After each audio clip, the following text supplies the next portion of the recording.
Selamat pagi pemirsa, apa kabar Anda di pagi hari ini? Senang sekali, saya Gracela Taime dapat menjumpai Anda dalam Berita Papua. Sejumlah berita menarik dan teraktual telah berhasil dirangkum tim redaksi kami. Berikut 3 berita utama hari ini. Tak bisa kendalikan motornya, seorang pemuda di Merauke tewas dilindas truk. Polisi dan Satpol PP tertibkan pedagang yang melanggar pembatasan aktivitas di Merauke dan Jayapura. Jelang PON 20, atlet cabur Jiu-Jitsu terus berlatih.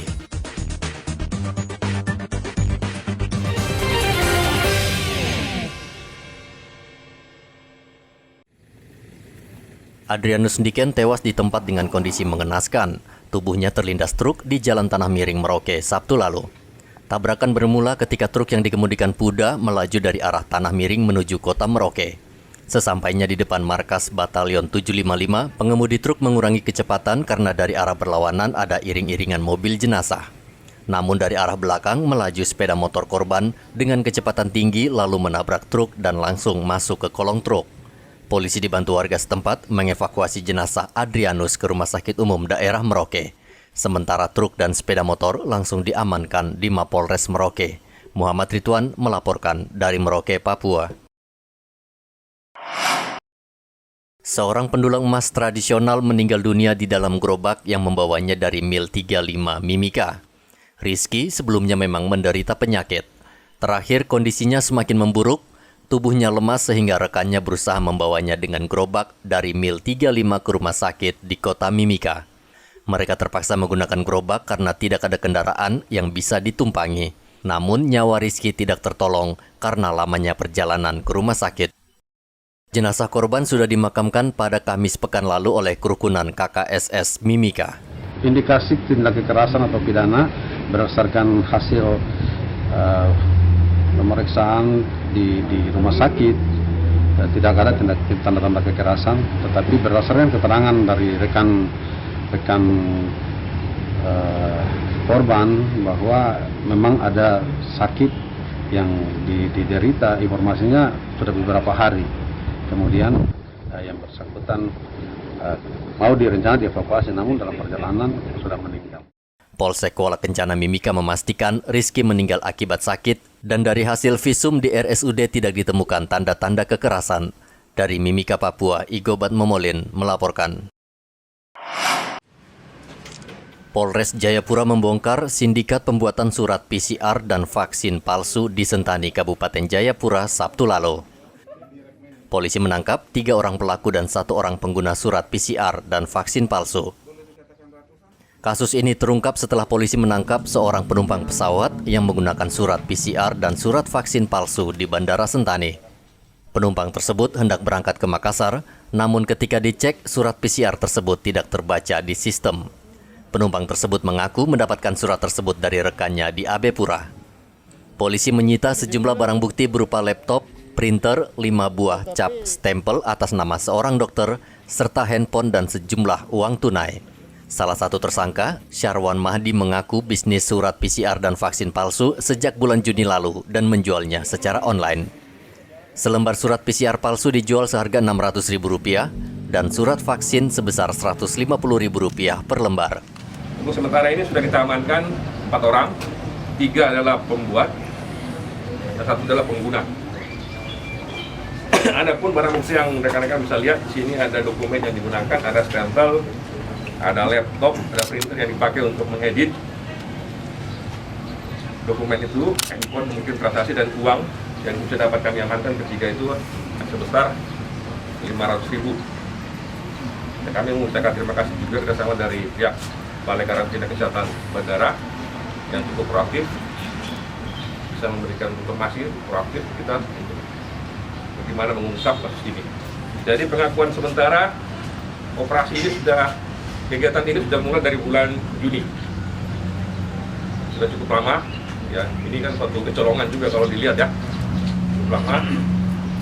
Dia bisa memproduksi dokumen kurang lebih sekitar 20 per hari. Nah, adapun nilai yang dia jual itu 600.000 untuk PCR dan 150.000 untuk swab antigen. Bisnis mereka ternyata menggiurkan, terbukti pembelinya sudah ratusan orang. Polisi masih terus mendalami kasus ini karena menduga masih ada pelaku lain dalam kasus pembuatan surat PCR dan vaksin palsu ini. Rian Tonai melaporkan dari Kabupaten Jayapura, Papua. Polres Mimika kembali memeriksa 9 kepala kampung dari distrik Mimika Barat Tengah terkait dugaan kasus penyelewengan dana bantuan tunai tahun 2020 dan mereka saat ini masih diperiksa sebagai saksi. Dugaan kasus penyelewengan dana tunai ini mirip dengan kasus serupa yang terjadi di Mimika Barat. Ke-9 kepala kampung di distrik Mimika Barat Tengah ini menerima bantuan yang disalurkan melalui distrik. Tahap pertama bantuan diberikan 1 miliar rupiah lebih. Tahap kedua 500 juta rupiah, tahap ketiga 400 juta rupiah, dan tahap keempat 498 juta rupiah. Namun di tahap ketiga ada beberapa kampung yang hingga saat ini belum menerima bantuan padahal dana sudah disalurkan melalui distrik. Keseluruhan dana bantuan sosial tunai tahun 2020 2 miliar rupiah. Kasat Reskrim Polres Mimika AKP Hermanto mengatakan pihaknya baru memeriksa 4 orang kepala kampung dari 9 kepala kampung. Dan pemeriksaan masih sebatas meminta keterangan. Dengan dugaan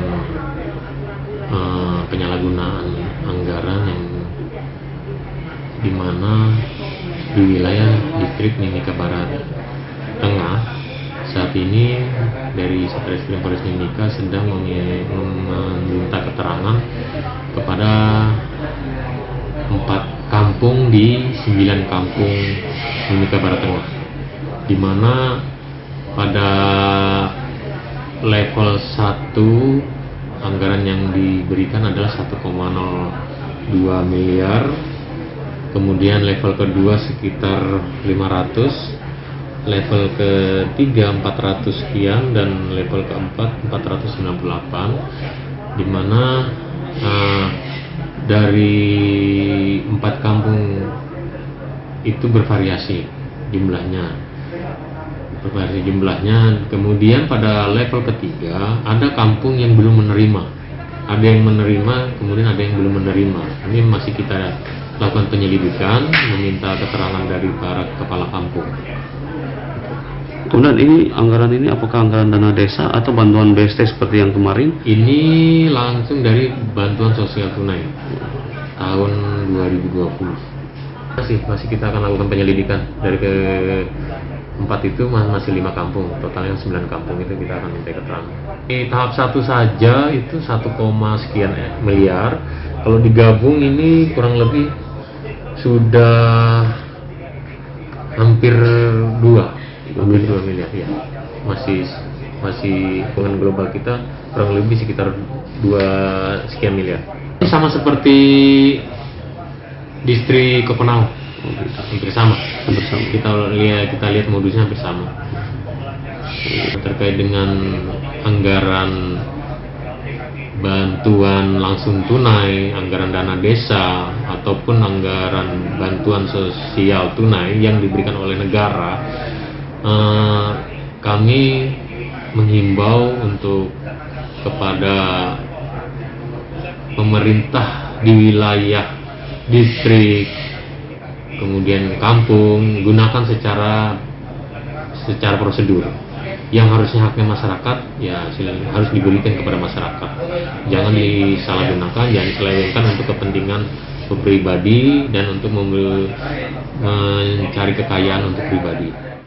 Polres Mimika meminta kepada para pemerintah di wilayah distrik dan kampung agar tidak menyalahgunakan dana bantuan untuk rakyat karena ancaman hukumannya tinggi. Dari Mimika, Papua, Igobat Momolin melaporkan. Saat ini banyak kendaraan bodong alias tanpa surat-surat beredar di Merauke. Kendaraan bermotor tersebut diduga merupakan hasil curian yang dijual dengan harga sangat murah. Pekan lalu Polres Merauke menyita puluhan sepeda motor tanpa surat resmi di Pelabuhan Merauke. Motor tersebut berasal dari luar Papua dan dikirim dalam kontainer. Polisi sudah menahan seorang tersangka, sementara penjual dari luar Merauke masih diburu. Kasat Lantas Polres Merauke AKP Dianovita meminta warga agar membeli kendaraan dari penjual resmi dan jangan tergiur dengan harga murah, karena pembeli bisa dijerat sebagai penadah barang curian. Pada teknisnya sih, kalau kami dari lalu lintas, kami coba mengecek keabsahan daripada kendaraan-kendaraan tersebut yang tiba di Merauke. Kita cek dulu database-nya apakah sesuai dengan data yang ada secara online. Kalau memang tidak, akan diproses lanjut oleh Satuan Reskrim. Ya, pada prinsipnya kalau kendaraan luar Papua silakan saja, tetapi harus segera diproses mutasi.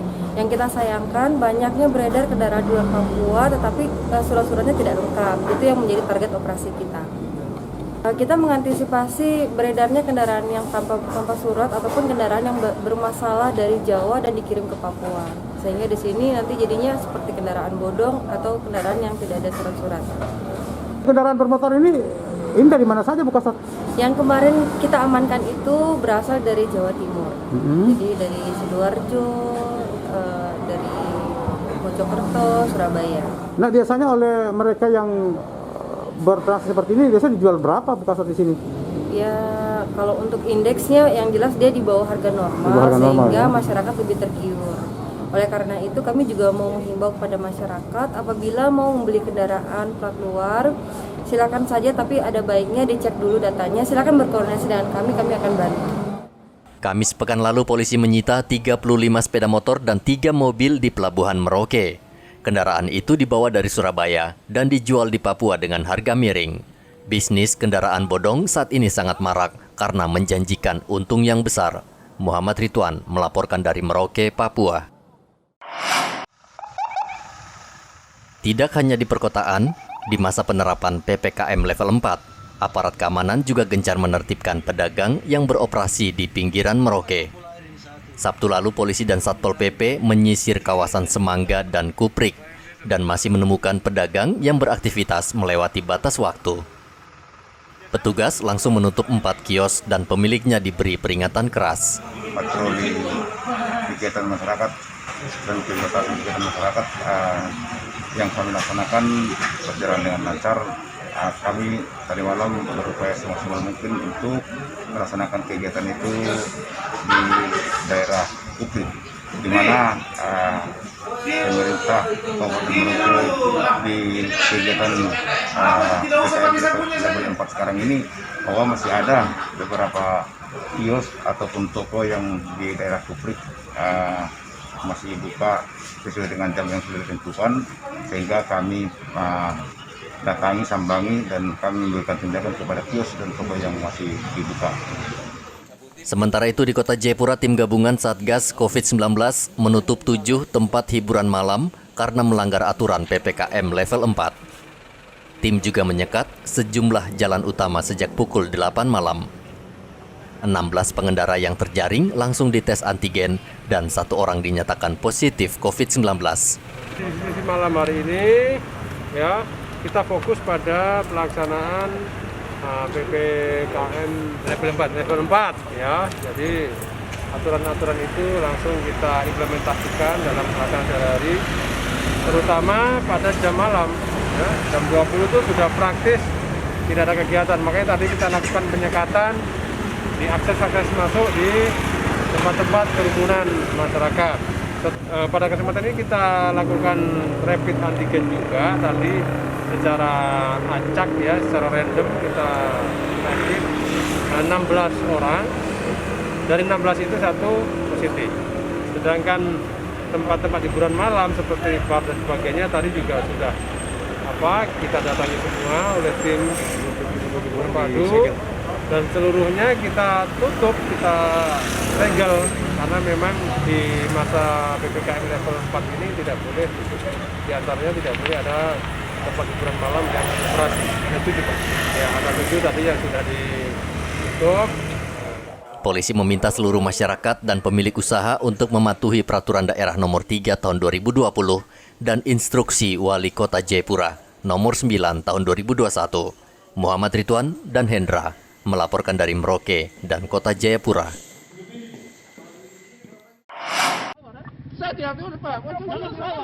Pembatasan aktivitas warga di Mimika dalam PPKM level 4 menuai protes sejumlah warga. Mereka meminta PPKM ditiadakan karena dianggap menyusahkan mereka. Dari hasil pemantauan, tidak sedikit pengendara berdebat dengan petugas di lokasi penyekatan. Pemuda ini misalnya berani melawan petugas ketika ditanya tujuannya. Kedua orang ini sempat berdebat panjang. Pengendara mengaku habis mengantar istrinya pulang dari pekerjaannya shift malam. Namun petugas kesal karena jawaban pengendara dinilai menantang petugas. Hal sama juga dialami pengendara sepeda motor ini. Ia beralasan sama, habis mengantar istrinya bekerja malam di rumah sakit. Petugas meminta pengendara menunjukkan kartu pengenal rumah sakit, namun tidak ada. Sehingga terjadi pula perdebatan panjang di jalan. Saya suruh saya punya ID ada ke tidak?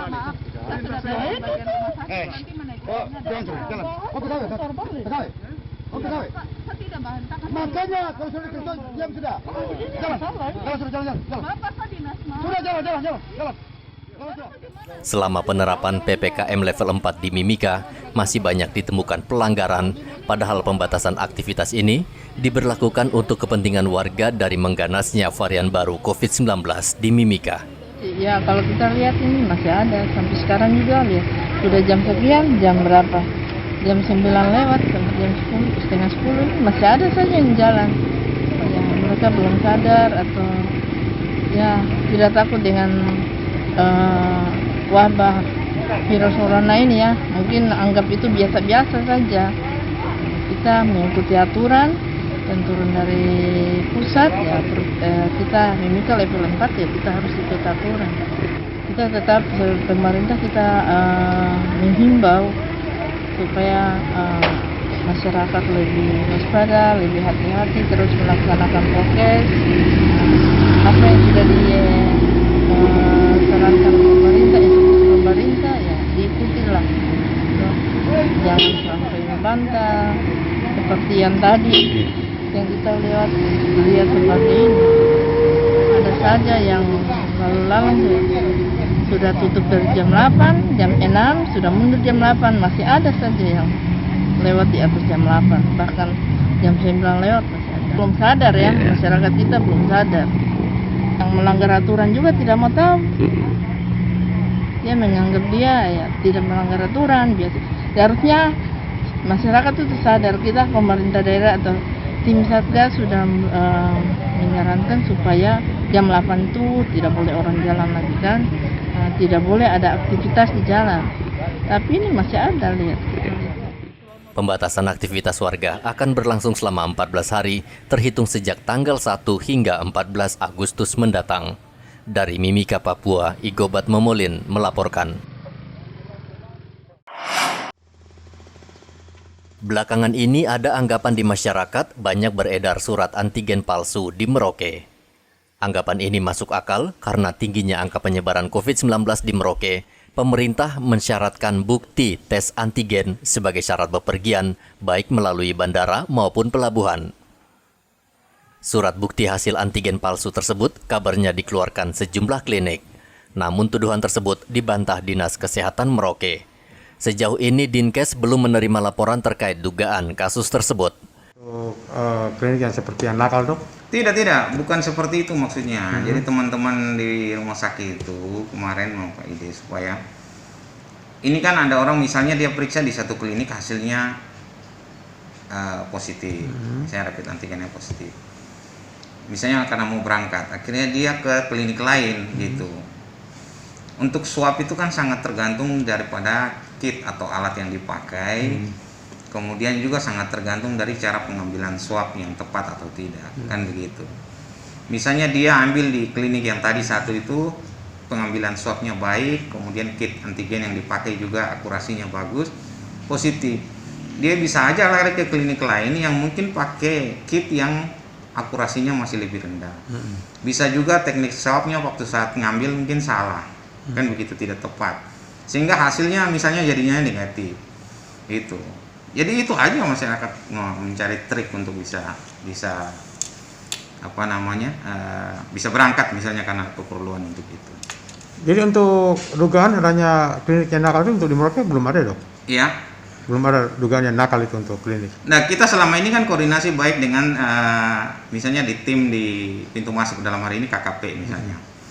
koordinasi kita baik, sehingga kalau ada hasil-hasil yang misalnya mencurigakan, misalnya ada surat keterangan rapid antigen yang diduga palsu, pasti akan dikoordinasikan ke kami sehingga kami tahu. Sejauh ini belum ada, Dok? Sejauh ini tidak ada. Tidak ada, Dok. Dinkes Merauke meminta warga segera melapor bila ada bukti klinik yang nakal mengeluarkan surat antigen palsu, dan Dinkes mengancam akan menindak tegas. Muhammad Ridwan melaporkan dari Merauke, Papua.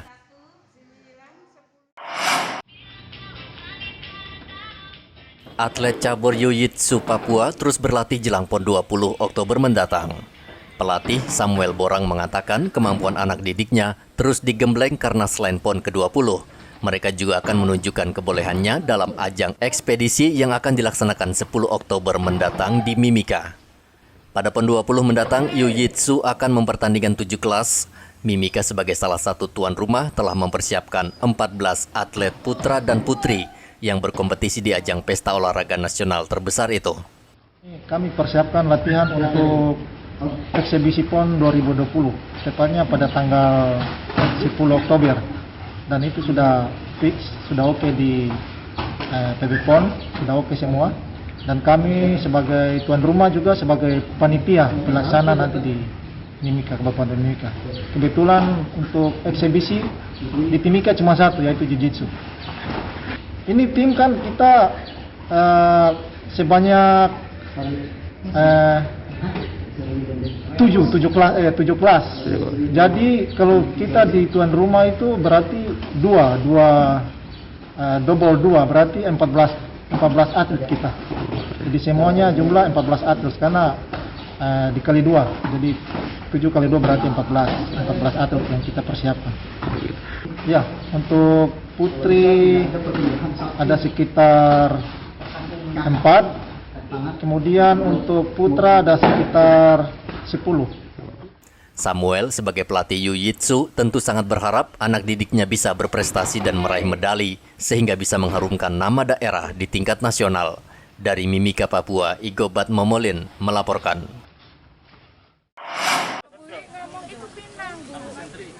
Menteri Sosial Tri Risma hari ini mengunjungi Sentani, Kabupaten Jayapura, melihat langsung korban bencana banjir bandang yang terjadi Maret 2019 lalu. Saat ini korban banjir masih mengungsi ke Kampung Hienekombe karena rumah mereka hancur tersapu banjir bandang. Kementerian Sosial saat ini sedang membangun 76 rumah layak huni bagi para korban dan ditargetkan selesai Desember mendatang. Tri Risma hari ini berharap pembangunan rumah ini tidak menimbulkan masalah dengan korban bencana lain. Ada yang belum menerima bantuan yang sekarang masih ada di tenda. Kemudian saya rapatkan karena saya juga tidak ingin ada double penerima. Ternyata yang BNPB itu yang 2000 sekian itu sudah diserahkan ke Bupati Kepala Daerah. Nah, kemudian kami juga belum bisa cek, jadi kita padankan penerima yang diberikan BNPB dan penerima yang diusulkan oleh Prof. Pendeta Livius. Ternyata ada 8 yang sama, jadi artinya tidak bisa dibantu dari yang baru. Sisanya memang belum, padahal mereka kehilangan rumah sama sekali. Sudah kita padankan namanya, jadi sisanya itu ada 8 yang sama, tapi sisanya 76 dikurangi 8 sesuai pengajuan, sisanya itu belum sama sekali ada penerimaan. Seperti itu ya. Oke, clear ya? Clear ya? Clear. Mulai dibangun bantuan dari Mensos. Nah ini secepatnya nanti kita tunggu administrasinya ya, kecepatan administrasinya. Mudah-mudahan nanti Desember saat Natal mereka bisa gunakan. Untuk memperdayakan ekonomi rakyat, Tri Risma hari ini juga membagikan bibit ternak babi untuk warga Jayapura dan akan mendirikan koperasi serta memberikan pelatihan keterampilan bagi pemuda-pemudi asli Papua. Risma juga meminta warga tidak lupa menerapkan protokol kesehatan karena pandemi masih berlangsung. Hendra melaporkan dari Jayapura, Papua.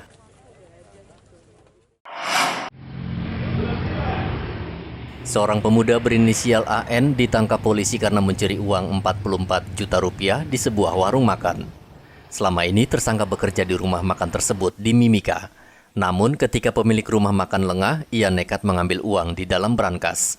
Tersangka sempat kabur selama 4 hari, namun akhirnya Sabtu lalu ditangkap polisi di sebuah penginapan di Jalan Bayangkara, Kelurahan Kopera Poka. Dari tangan AN, polisi menyita uang hasil curian yang jumlahnya sudah berkurang menjadi 36 juta rupiah. AN mengaku terpaksa mencuri karena orang tuanya sakit, sementara istri tersangka sedang hamil dan juga membutuhkan uang. Terkait dengan adanya tindak pidana pencurian yang terjadi di salah satu restoran ya, Jiko itu restoran apa? Rumah makan. Ya, tempat di Jeko di Timika Mall itu telah terjadi pencurian uang sebesar 44 juta sekian. Kita telah lakukan olah TKP di mana brankas itu tidak rusak. Kemudian ada kecurigaan bahwa yang memegang kunci itu ada manajer, satu lagi yang saat ini sebagai pelaku dipercayakan. Setelah itu kita lakukan penyelidikan di mana yang kita amankan ini kan dia resign secara tiba-tiba. Ibarat sudah jatuh tertimpa tangga, begitulah kira-kira nasib yang dialami AN. Akibat perbuatannya kini ia harus mendekam di dalam penjara. Dari Mimika, Papua, Igo Batmomolin melaporkan. Pemirsa, informasi tadi sekaligus mengakhiri jumpa kita dalam Berita Papua. Saya Graciela Taime mewakili seluruh tim redaksi yang bertugas menyampaikan terima kasih. Selamat beraktivitas, sampai jumpa. Wanyambe.